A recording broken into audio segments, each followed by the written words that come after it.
Welcome into episode 11 of Ramie and Drew. I am the Ramie half of that. That is Drew Flaggy, two Milwaukee-based comedians just talking sports and whatever other bullshit might come to mind. Drew, how are you this Thursday afternoon as we record episode 11? I've done nothing today. Good. You deserve that. You deserve that. People might not assume this looking at you, but you work hard. You deserve a day of not doing shit. Yesterday was a rough day at work. Getting ready for the Super Bowl is a rough time. Yeah, you were building Super Bowl displays. I don't know if we need to tell people exactly what you do for a living, but no, we'll leave it at that. But I had a lot of Super Bowl prep stuff I had to do for work, and that was, when it was done, you're like, damn, we did a lot today, but it was miserable in the middle of doing it. By the way, I said it's Thursday afternoon. You didn't call me on it. It's Friday. Well, we were going to record this on Thursday, so I wasn't going to. So then yesterday I did all that work, and today I'm doing nothing now that we're about to start. Yeah. And by the way, Eric Wheelo from the Up and Adams show, I said he would join us today. He's going to join us Monday to preview the Super Bowl, local Milwaukee comic who's now working on the Up and Adams show. So he'll join us on Monday to talk about the Super Bowl because, Drew, today we got to get into the news that broke yesterday. Oh, I'm going to take that banner down because I can't spell. But the Brewers traded Corbin Burnes, and I saw that it was close to happening according to Ken Rosenthal, and then you texted me while I was at a comedy show that it actually did happen. And I was sitting there. I'd already done my set. And I was like, do I leave? Do I leave to go do an emergency live podcast with Drew about the Corbin Burnes trade? Because I was so tired yesterday that, there's no way I could have had thoughts on it. Corbin Burnes trade immediately would have been identical to my thoughts on Joel Embiid. That's we'll get into that. We'll get into Joel Embiid. Don't spoil that. We'll get into that later in the show. Just as a little teaser, yesterday when the Corbin Burnes trade happened, I had two different text messages popping up at all times. It was either Corbin Burnes got traded or Joel Embiid is hurt. And those were who turns off the show at what point based on the text messages that I got. So I wanted, but the reason I wanted to do a live podcast is because I love live, raw reaction from fans. And you are a huge Brewers fan, and I wanted to get your raw live reaction to it. What was, I don't know if you can recreate the emotion, but at least the thought of your reaction when the Corbin Burnes news broke. Oh, it was disappointment, but not surprise. Right. I figured that Burnes at some point this year would be gone. I figured we were going to start the year with him. Corbin Burnes is my favorite player on the team. So now I'm back to wearing was your favorite player. Huh? I'm back to wearing my blank blue Milwaukee Brewers jersey because there's not a player I honestly give a fuck about until Churio is actually up. I was going to say, what about get yourself a Churio jersey? Churio, Frelick, I like all the young guys. Honestly, this year I wanted to be a tank year. I was more interested in this year than I was last year. When it's we were going to the playoffs, I actually want to see the young guys because at a certain point, I think you have to take a step backwards to go forwards. And signing guys for one-year deals, it works, like you said, the bites at the apple, it works. But the bites at the apple thing, in my opinion, became a very easy way for the organization to be cheap. Because it's we were finding guys that worked, but it was never a core group that you thought was going to get this done. The core group that we thought that was going to get this done in the playoffs was Burnes, Woodruff, Peralta. And then whoever's at the back end, whether it was, back when it was Hader and then now, Jesus Christ, why is it slipping my fucking mind? Devin Williams. I kept going with Jeremy Jefferson. I'm like, wait, what? No. I'm like, what? This is how tired I'm from work that you said I'm a huge Brewers fan, and I can't remember who our closer was. By the way, the 2023 Rolaids Relief Player of the Year, may I add, is the guy who you couldn't remember. Yeah. Well, I didn't know that Rolaids gave that. I just figured he was reliever of the year. I didn't know. No, Rolaids has been sponsoring that award for many a year. Sure. Great, I didn't know that. But great product placement. It's great product placement. No, I was more looking forward to at least having a shot at being competitive with the young guys, having no pressure on them if the pitching kept them in it. And now sitting and thinking about it more and more, like, yes, I was going to be pissed last year if they traded Corbin Burnes, but I also understood if you got a haul in return for him. I was going to be pissed the year before that when they didn't, or when they didn't talk about signing him at all. The arbitration thing last year was still, I think, ridiculous to even nickel and dime over $75,000 or whatever. Yeah. That was goofy.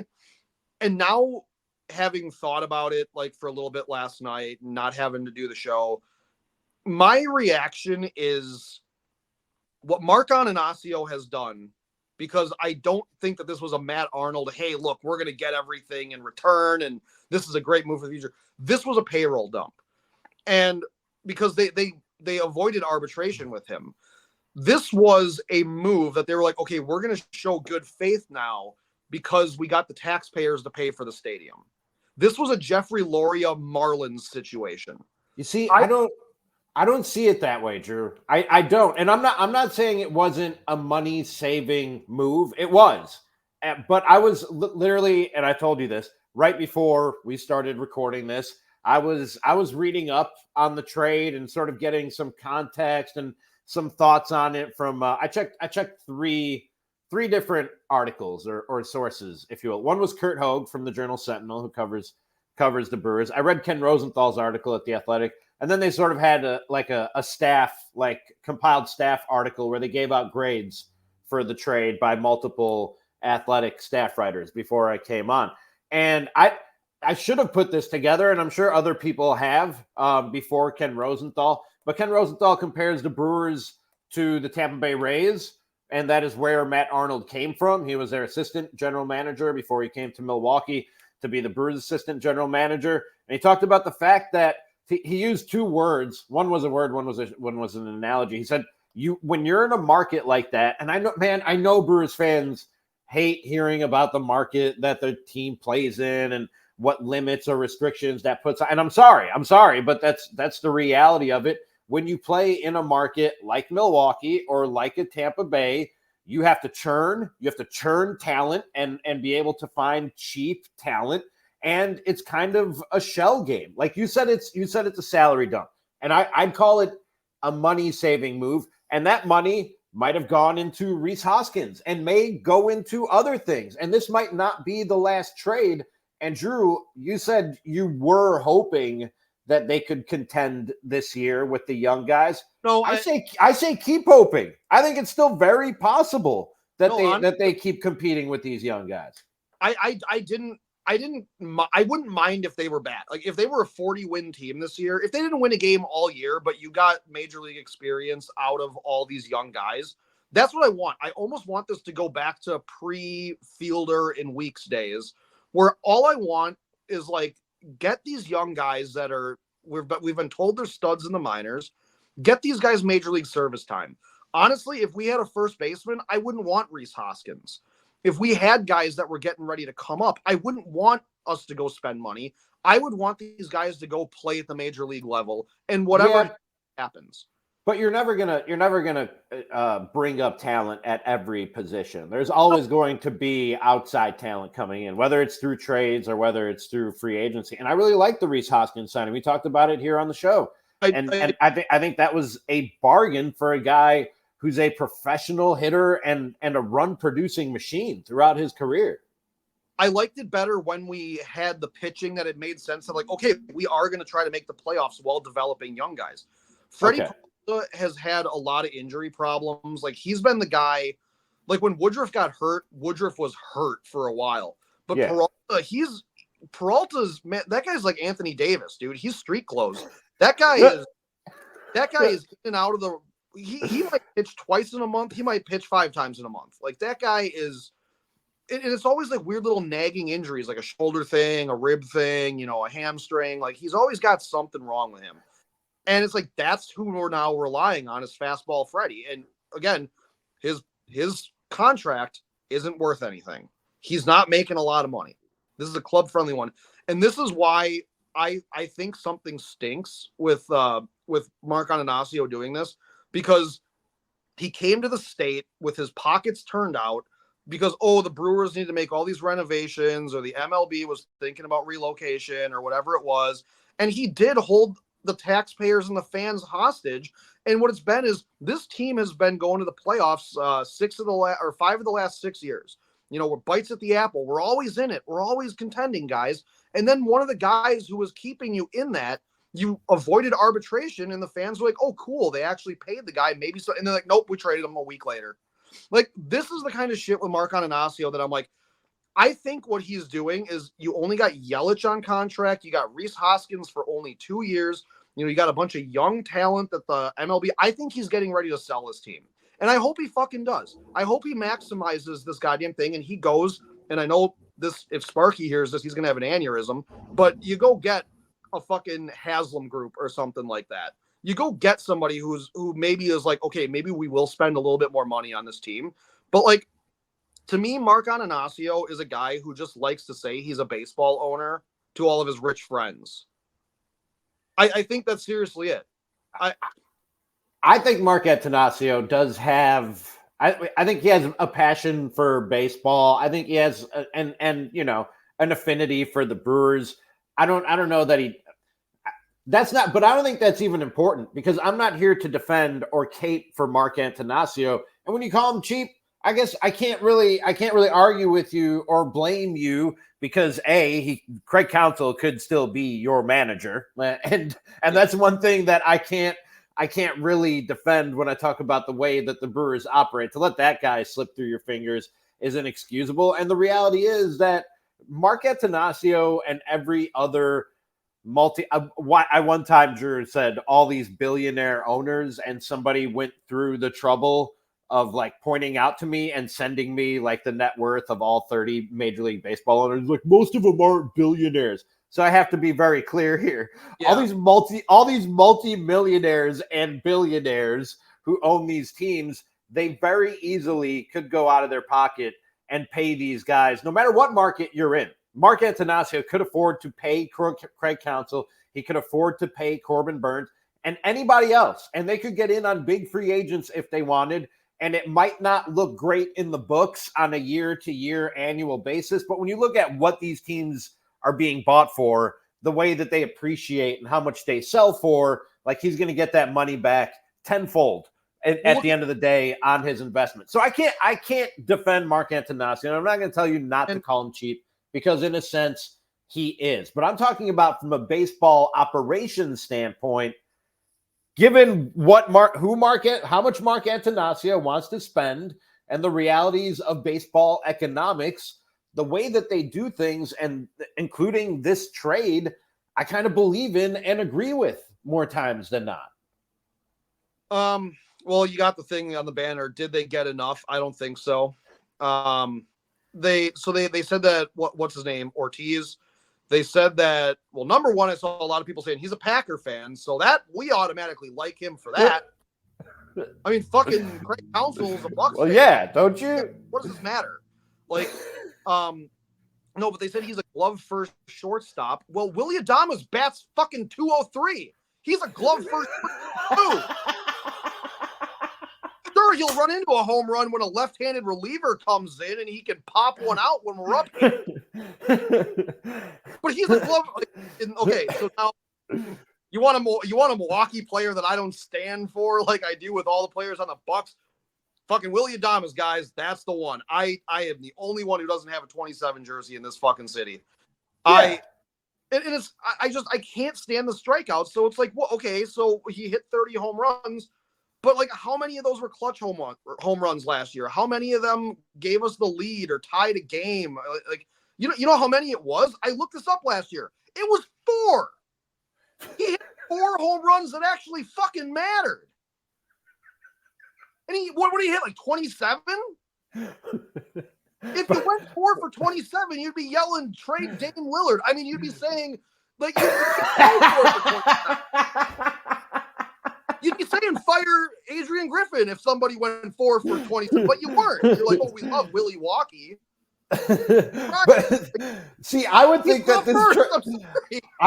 this is another reason you might like this trade, because this might signal that Willy Adames is on his way out, and that's a prayer candle. It's working. Okay, and we'll get into that. There is that's a little tease for something we'll get into later in the show that I think you will like. I'm sorry, what was that? Get traded halfway through the season.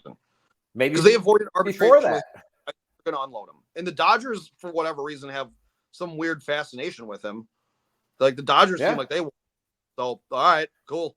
Go. So it might happen before that. But as far as this trade itself, I saw in that article by Kurt Hogue where he talked with a scout in the league. That scout said that with Joey Ortiz, Sal Frelick, and Willie Adames, it's the best defensive infield in the National League. Or he might have said in all of baseball. I would have the article up in front of me, but it keeps making my whole computer freeze up for some reason. My computer does not agree with JS Online. But and the other guy that they got, they got a first-round pick. Question. Yeah. Did you mean Bryce Terang? You said Sal Frelick. Yeah, I'm sorry. What did I say? Did I say Frelick? I'm sorry. I meant Terang. Okay. That's my bad. With Terang, Adames, and now Ortiz, who they traded for. Best defensive infield in baseball. And they got a first-round pick, 34th pick. It's a compensational, so it's between the first and second. They got the 34th pick in next year's draft. And this pitcher that they got, DL Hall, this guy is he's right up your alley. Brewers fans, white guy, long hair, throws hard. Like this is exactly what you guys like. This is what you want. He fits right in around here. Yeah, we like a guy who looks like a big floppy-eared dog out there. That's always nice. And the comparison, Drew, they're not sure if he's going to be a starter or a closer yet, but the comparison is Josh Hader. And this, cool. When I look at this trade, first of all, you got two guys who you have team control. They're major league ready, and that's why I said that you should still be hoping that they can contend this year. Contractual control for 6 more years and a first-round pick next year. We'll see what that turns into. And this reminds me, and I want to say this now so that it's not necessarily like, oh, hindsight is 2020. Drew, how many times have we looked back? And I can think of multiple times you've had too many drinks and we're watching a Brewers game and somebody does something good in a Brewers game and you look at me and you go, man, can you believe David Stearns turned X, Y, and Z into X, Y, Z, A, B, C, D, E, F, G. Like you look back at the chain effect of trades that they've made years later and what those pieces and players turned into. And you go, oh my God, they actually had a plan. It was fucking brilliant. It was genius. You know what I mean? In a few years, you might be looking back at this and going, man, can you believe that they turned Corbin Burnes into DL Hall and Ortiz? And then maybe they use this 34th pick and use that in a package to trade for something else. And it turns out being like 5 players that are contributing to this team contending for the next 5 or 6 years. This is what they do, man. And it fucking works. Well, I've done that with the Bucks being like, hey, we turned Brandon Knight into Damian Lillard. That's cool. But I don't know if I don't know if you can really compare a Cy Young Award winner. Look, I knew we weren't going to give him a contract. Like it was, so that's why my initial reaction wasn't anger. It was like another one of those, well, end of an era kind of thing. Like that's, Woodruff is gone. It's like the most I can muster up to give a shit about this season, honestly, is because I want to see Jackson Chourio.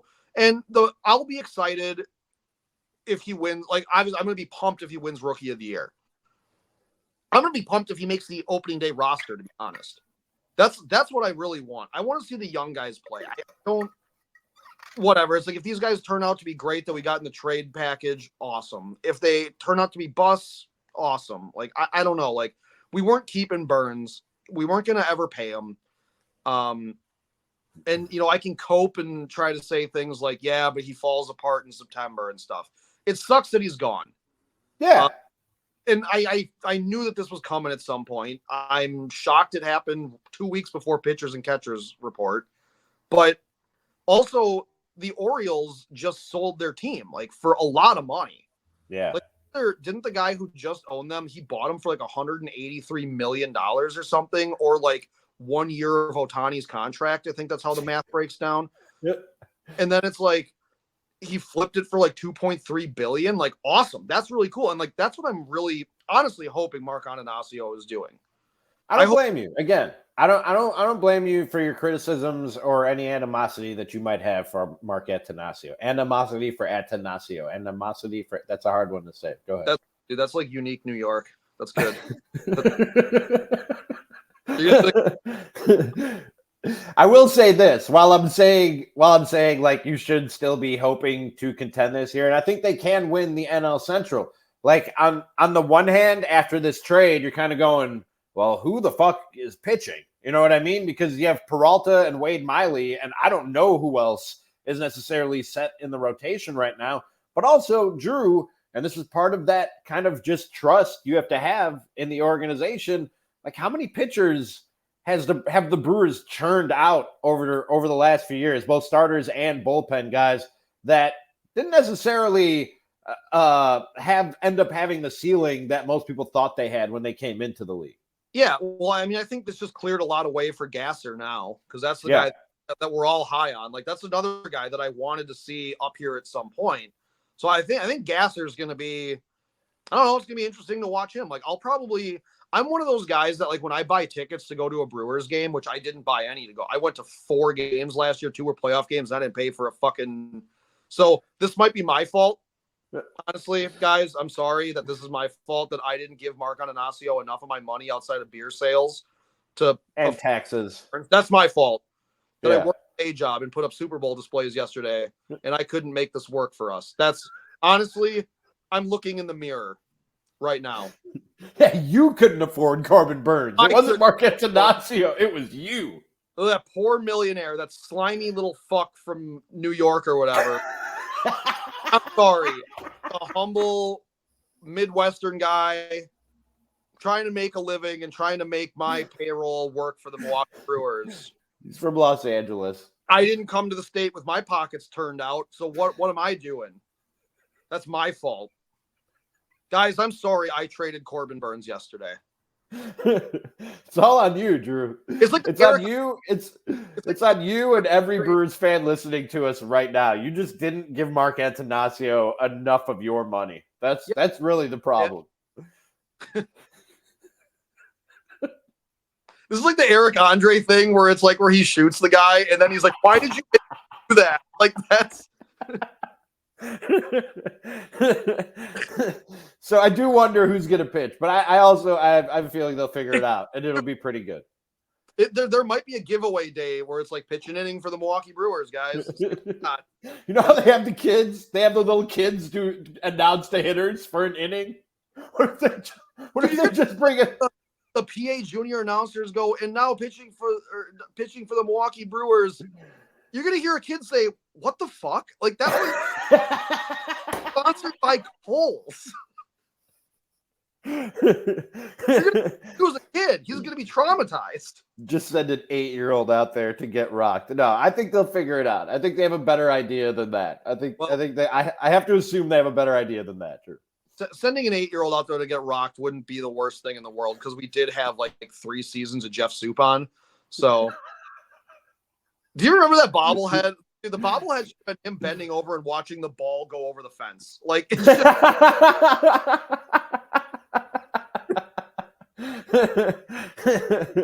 like right. One should have been him with his hands on his knees, like, oh, like that was... I did want to get into a little Bucks intrigue, Drew. A little rumor mill out there. With what are we 6 days away from the trade deadline? According to Yahoo Sports, the Bucks and the Lakers have phoned the Memphis Grizzlies about obtaining defensive stalwart Marcus Smart, but the Grizzlies have shut down any overtures for the veteran guard, according to sources talking to Jake Fisher of Yahoo Sports. And Drew, like, first of all, they might say he's not available today, and that could change in the next 6 days. And I love the idea of Marcus Smart, but even if it's not Marcus Smart, I like that they're thinking big splash. Like you and I have talked, we did a whole episode, and by the way, it's still relevant if you want to go back and listen or watch it on YouTube, Spotify, and now Apple Podcast. We went over a bunch of trade deadline candidates for the Bucks a few days ago. we talked about role players. You know what I mean? Like guys who you could get on the cheap. They're looking. Marcus Smart comes in and starts immediately. He takes Beasley's job. He's a defensive player of the year candidate more years than not. And even if it's not Marcus Smart, I like that they're talking or thinking big splash here. I don't know how they do it, but I like that they're thinking big splash ahead of the trade deadline. Yeah, well, I mean, that's the same thing with like DeJounte Murray, though. Like, I thought that, True. I mean, if we got him, he was also going to be a guy that was going to probably take Beasley's starting spot. So if you were going to go get like a shooting guard somewhere or just any guard, it was the guys like that were going to take Beasley's probably starting job. I'm actually surprised that Memphis said no to anything that we may have inquired about based on what we know we can trade, because they just traded Steven Adams. They don't really have a center. And I'm like, well, we got a center and his name is Bobby Portis, but also that plus minus. And we're like, nah, maybe we'll play 4-on-5. Like, I also think that they're not waving the white flag. This season they're waving the white flag on because of the Ja Morant injury, but they still have Marcus Smart under contract, I think, and a good contract, like a team-friendly contract for 2 more years after this one. So I would see why they're not motivated. They're getting Ja Morant back next year. They're getting Desmond Bane back from an injury at some point this year, I think. They want to put those three guys together out there on the court and make a run at it. Well, and Jaren Jackson also. You can't forget about him. Yeah. So they have enough young pieces that they have under control that they don't need to trade anything. They are absolutely like, we'll listen, but they're not going to go and make a move just to make a move either. Like, but I love that they're talking and thinking big ahead of the trade. I don't know how they do it. I never really understand NBA trades and salary caps and all that. I'm very transparent and open about it. Like, just do it. Like, if you can do it, if you can make another big splash trade and upgrade your starting five and move Beasley to the bench, like, great, do it. If you can, I guess, figure it out. I think a thing that they would need, my big want is still a guard, like a guy that can come in and maybe share time with Dame at the end of the game and just have a 2 guard out there that like can handle the ball. You know, you want like a 1A, 1B situation. So Giannis isn't left with the ball and getting fouled and they play hack-a-shack. Like, you want to really remove that from what could happen, because that's part of what happened in the Portland game the other night is, get the ball to Dame. So they got it to Giannis and he missed 2 free throws. Well, he had to miss the second one, but yeah, like, it's just, they need somebody else that they can also rely on off the bench longer than Cam Payne. Cause I don't know. He was a great signing at the time when we got him. But now if we have to upgrade that slot, that's going to be it. It's probably going to cost Bobby Portis, which that means we have to go buy out probably a big somewhere. I know everybody is worried about Thanasis and Robin Lopez taking up roster spots right now, but it's like somebody keeps posting on Twitter who was our deep bench when we won the championship, and it was like Mamadi Diakite and fucking Jordan Nwora, and it's like, so dude, I don't know why, and it's not fair to those guys. Like Thanasis, and some of it's funny. I'll be honest, even though it's not fair and it's kind of mean, some of it's kind of funny. But Thanasis especially gets so much hate for taking up a roster spot. Man, there's 1 or 2 guys on the end of every NBA bench who is getting next to no minutes. You know what I mean? Why such a spotlight? Because his brother is good? Like, why such a spotlight on Thanasis and Robin Lopez about taking up roster spots? There are guys like that on every fucking roster. Yeah, the 14th and 15th guy barely ever play. Yeah. There's got to be a laundry list of injuries for those guys to actually have to play significant minutes. Like, those guys are the white flag guys. Like, those guys we're up or down by way too much at the end of a game, and you put them in there and just let them eat up minutes so no one has to have wear and tear on their knees and their ankles and, fall down and hurt their back or something. Like, whatever. We're not rotating in 15 guys in the playoffs. You just need those guys to keep you healthy till you get to the playoffs, and you shorten that rotation up to 8 or 9 people. So who cares? Like, it has never ever I've never thought about the 14th and 15th guy on a roster, much less got upset about it or bothered criticizing a team or a guy for doing that. But remember, this Bucks fan base right now is very young. Like there's a lot of that they don't know how to be fans right now. Like they don't realize how this record is very similar to what we had in 2021. I know everyone wants home court advantage. I know everybody wants, you want to be 1 or 2. You want to have home court into the second round, and by that time you've played enough road games that you can presumably win in the Eastern Conference Finals. Any team that put their way into the Eastern Conference Finals had to win a couple road games. So you're fine. Like it's not, you just prove you can do it.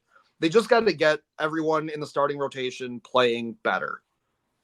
That's real. Really, I think it's a lot simpler of a fix than people think. Yeah, they need 1 or 2 guys to bolster the bench. They need Dame to get back to form and sort of figure out his place and all this. And they need Chris Middleton to get back. And we've already talked about in previous episodes, Chris Middleton is pretty close to back.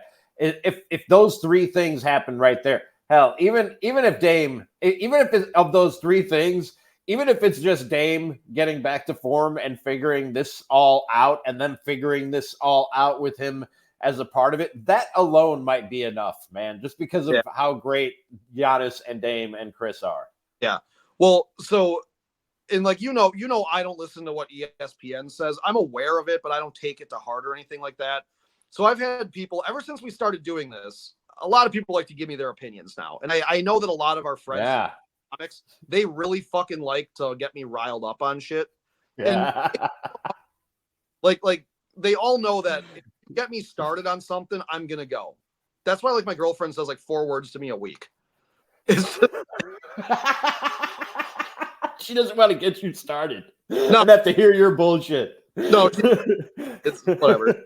She's great. But there's but no, it's like, like AJ likes to get me riled up and Gary likes to get, we know how to pick at each other. But now it's like the mix, and especially, a few of them that are like, oh, well, why don't they do this? Why don't they do that? And I'm going to be like, because it's a fucking stupid idea is what you're saying. And I got a text from somebody yesterday while I was at work about Kendrick Perkins, that big out of breath fucker that's on ESPN. Remember him? Remember when he became a bench player? Remember when Doc Rivers dragged his fucking ass to a ring? Remember when the Boston 3 Party did that to Big Perk? Remember him? Yeah. Kendrick Perkins, he's a goddamn genius. He belongs on this show with us, honestly. That's how much I respect him. I'm like, you want to do this for free on a Friday afternoon, Big Perk? He said that I got to do it like him, where he wants honest. Antetokounmpo got to reduce his role. Like that's what he did. He said Giannis has to reduce his role for Dame, and I'm like, I was like, I'm looking for the phone number. I'm like, can I call into the show and be like, can you look at the box score from the Portland thing? Dame took 3 less shots than Chris Middleton and Giannis combined and scored. It took him shooting 23 fucking times to score 2 less points than Giannis when Giannis took 14 shots. Giannis ain't the problem. Chris isn't the problem. Giannis is not, dude. They just have to have takes. You know what I mean? These guys are on 4 shows a day. They're saying the same shit over and over. They just have to have takes. Yeah, but like what this reminds me of is like with Bucks fans, ESPN to me towards Bucks fans is a lot like that scene from The Sixth Sense where the mom was killing the kid because they're like, no, I'm taking care of you, and they were poisoning the fucking kid, and then it died. That's what they're doing to the Bucks fan base. They are poisoning your brains. They are reptile people. Okay, I'm gonna get political. Okay? But you know what? I don't know that you have any room to talk, Drew, because you say stupid shit sometimes too. Which brings us to the next subject on today's show, which is Drew apologizes to Joel Embiid. And Drew, if you want, I can just for those watching on YouTube, I can just drop out. What? Oh wait, he dropped out. We're doing. I'm not sorry that I said what I We could go single frame if you want. I was just showing you what it would look like. We could go single frame if you want, so you could have the stage all to yourself and apologize to Joel Embiid. Do you want that, or do you want me to stick around for this? Wait. So I'm not. I guess this is like fighting with a woman. I don't know what I'm apologizing for. Well, you were kind of a dick. I was a dick, but that was before I knew that he actually tore his meniscus. Yeah. Or Jonathan Kuminga. I didn't dive at his knees. That was Jonathan Kuminga. That night, you said he was ducking people and he doesn't care. He did duck. He did duck Denver. Was he? Yes. Or was he injured? I think both. So they did say, I forget who it was. Somebody said that one of your favorites on ESPN. Joel Embiid came back and played sooner than he should have because he heard all the chatter about how he was soft and he was ducking people and he wanted to get back out. And then he got re-injured. And Drew, you know the popularity and the reach of this show. You contributed to that chatter that made this man run back out there on the court, injured, and further injure himself and jeopardize his season, nay, his career, Drew. And you contributed to that media hysteria surrounding Joel Embiid that caused him to run out there and tear his meniscus. Not cool, bro. I commented on it Wednesday night. Okay. Mm-hmm. Or was it Tuesday? Which no, it was after he came back and got injured. Yeah, he got hurt. Yeah. Yeah. Oh no, we learned yesterday the severity of his injury yesterday. Yeah. Yeah, we learned yesterday. So, because I was pissed Wednesday night about the entire thing going on with whatever. Yeah, because it was a late. Well, I don't know. Whatever. I turned the thing on. No, because we apologize. Apologize. Because I can't apologize for this. Because I still stand behind exactly what I said. I don't doubt he was hurt when he didn't play Denver, but you fucking nuked San Antonio. You went out there to go pad your stats. If you would have just sat out and been like, look, I can't go, guys. I can't go. I can't play. And then you sit against a bad team and then you go sit against a good team. I don't think people are going to say you're ducking. But when you go and pat stat against bad teams, that's when people are like me are going to start saying you're fucking ducking it. Yeah, but then it turns out he was just hurt. He was just hurt. He shouldn't have been out there. That had to be Tuesday night, right? That had to be Tuesday. Because it was Wednesday. It was Wednesday. Either way, but it was like because I was because we went live right after the Bucks game, so it was Tuesday that he got hurt, and Wednesday was the night that they probably announced he was. We didn't know until yesterday. It doesn't matter because I brought it up because I had the game on my TV when we were sitting backstage in the show. The logistics of it doesn't really matter. I still stand by the fact that I said he played against bad teams. He was dropping 40 bombs on teams. Then he goes for 70 against San Antonio with Wemby on a minutes restriction.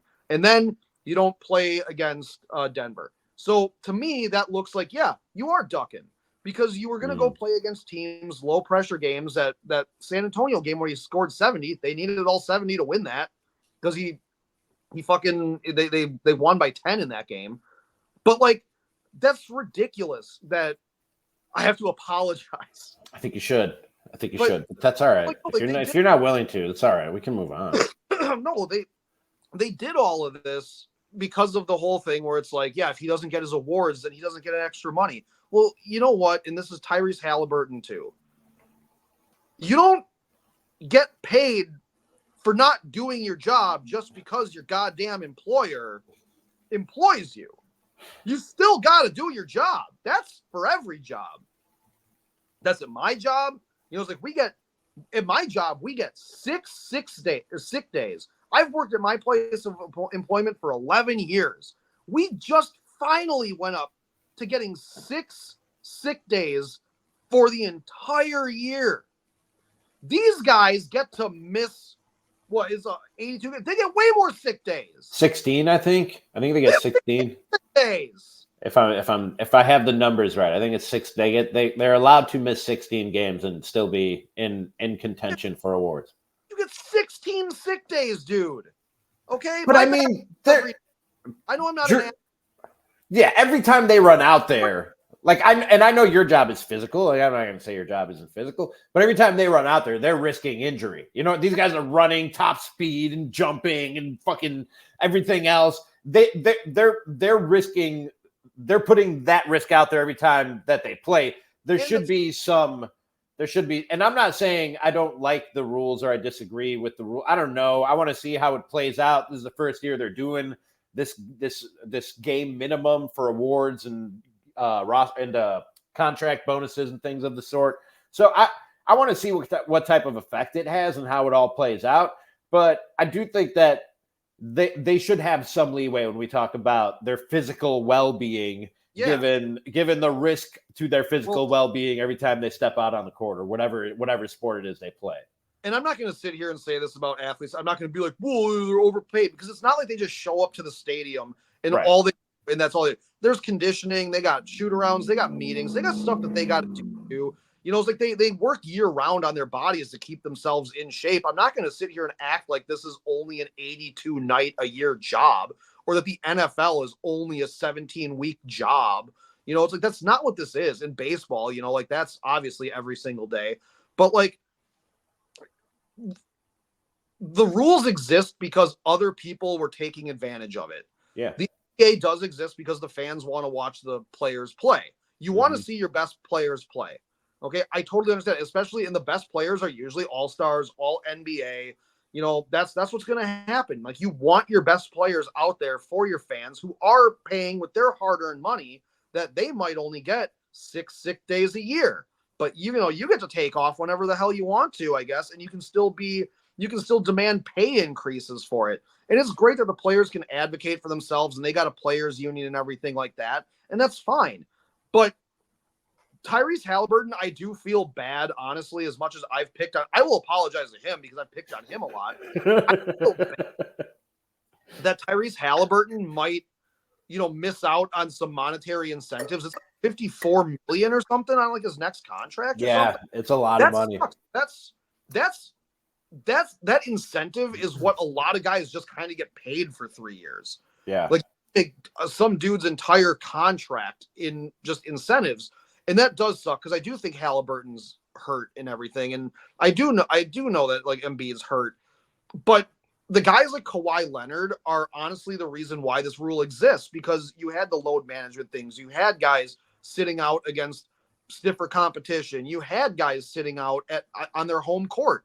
You had all these things here, and that blows. And I'm sorry that they're going to lose out on that money.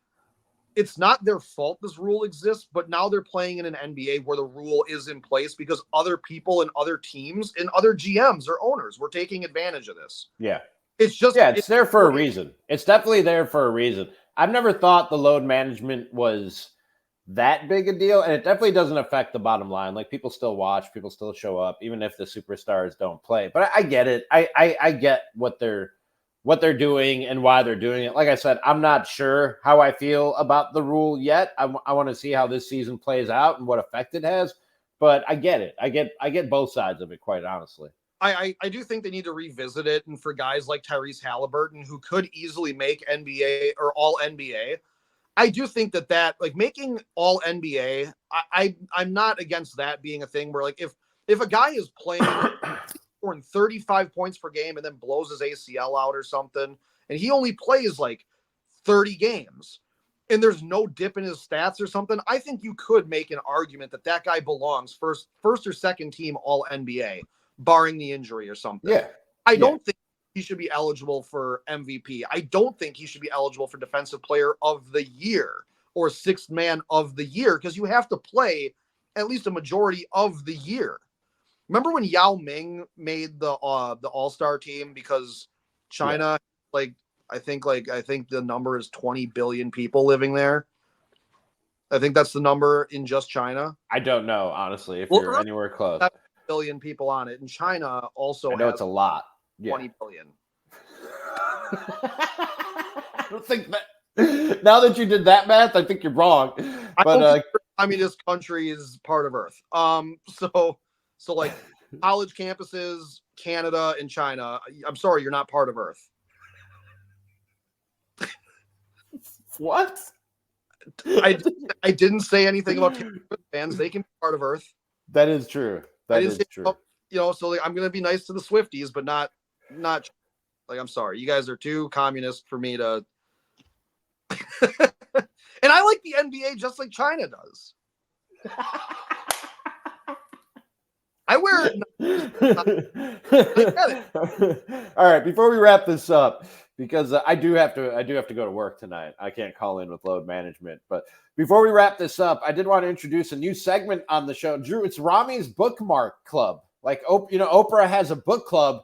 I don't read books. I read Twitter. So I have a bookmark club. So I just want to share some of the interesting bookmarks that I've saved throughout the week or since our last show. Drew, I'll try and do this once or twice a week. The first one there is from our friend Kurt Hogue, who covers the Brewers for the Journal Sentinel, and it's a poll I thought you would like. He said, "Let's poll the audience. Speak now or forever hold your peace.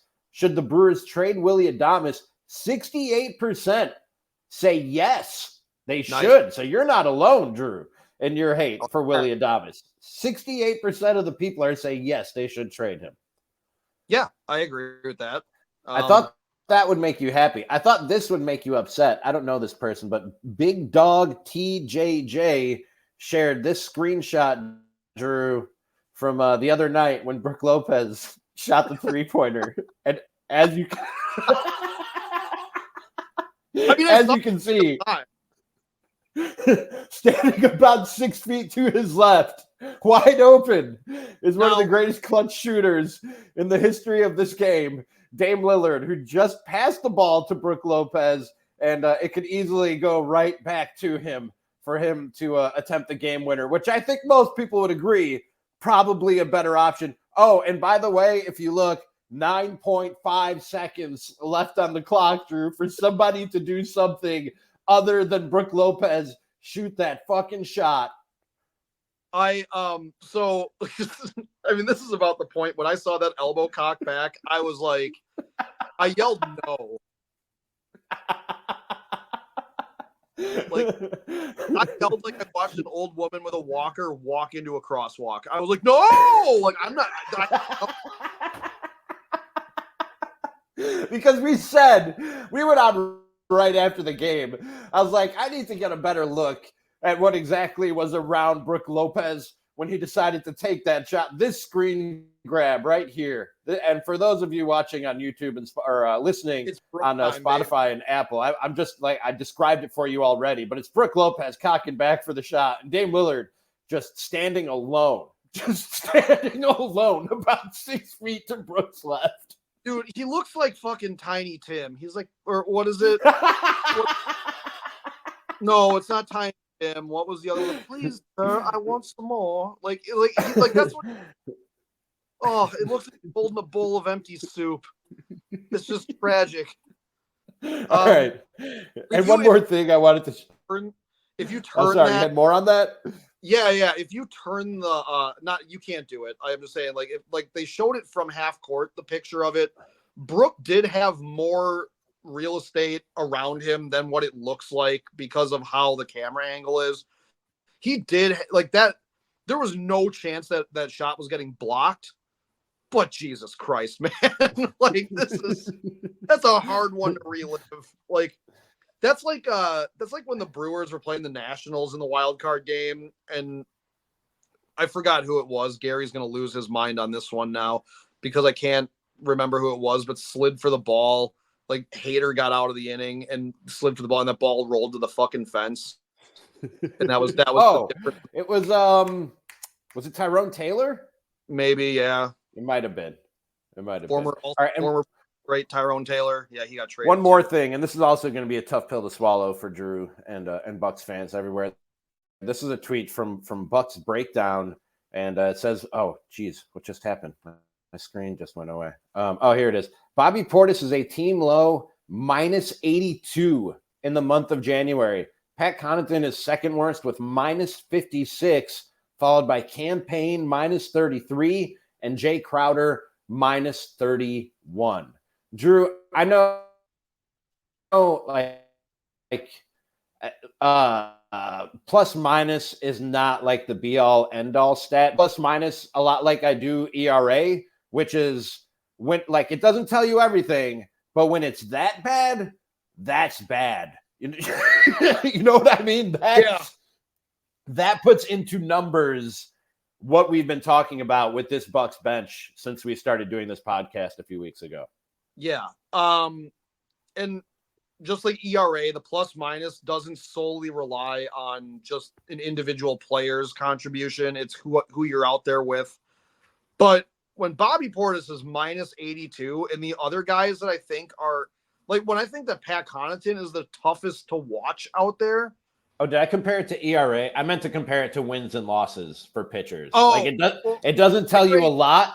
It doesn't tell you a lot except when it's really bad or really good. Like you can, when a pitcher is like 21-6, you're like, oh, that guy's fucking badass.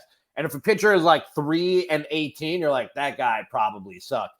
And you'd be 99% of the time right in both cases. Everything else in between, like outside of the extremes, wins and losses don't tell you a lot. That's how I feel about plus minus when it comes to the NBA. Outside of the extremes, the rest doesn't tell you much. That's extreme when you talk about how bad this Bucks bench has been. I commented, because Sparky brought it up yesterday too on Twitter, and I commented on that the only reason I even started looking up plus minuses for like Pat Connaughton was because I described watching his minutes as being miserable. Like, to be honest, like a more uplifting amount of time that I could be spending, I should just watch Schindler's List. Like it is depressing watching Pat Connaughton out there. And I was like, there's got to be a number that backs up. I'm like, let's just look at the plus minus. And I'm like, oh yeah, my eyes do work. Yeah. I'm like, no, it's been not pretty. Maybe I shouldn't not say pretty. Marley and me. Dog cancer is sad, but not as sad as Pat Connaughton. All right. On that note, we should wrap this thing up. This has been episode 11 of Ramie and Drew. Again, this is on Friday, right? It's Friday. This is going to go up on Friday. Monday, Super Bowl preview with Eric Wheelo from the Up and Adams program over there on the DraftKings network. So we will have a good time with Eric coming up on Monday. Drew, I will talk to you then, sir. And hopefully nothing else happens that makes you too upset between now and then. Oh, we play the Mavericks tomorrow. Oh, that is true. Yeah, Luka. You want to do a post game after that one? I'll be at work, so unfortunately, we cannot do that. I would love to, but I'll be at work. I'll be watching the game on my phone at work. All right. Well, I mean, the Mavericks are good, so I'm not going to be too pissed off if we lose this one, but it would be really nice to beat the Mavericks again. Oh, I think you'll find a way to be pissed off. I don't know. Luka's probably going to not cover my bets. And I was going to say, bet on Luka, and that way, either way, Drew is happy, right? Yeah. I got to take points, rebounds, assists on Luka. All right. Let me know how that goes. I'll talk to you Monday. All right. See you, dude.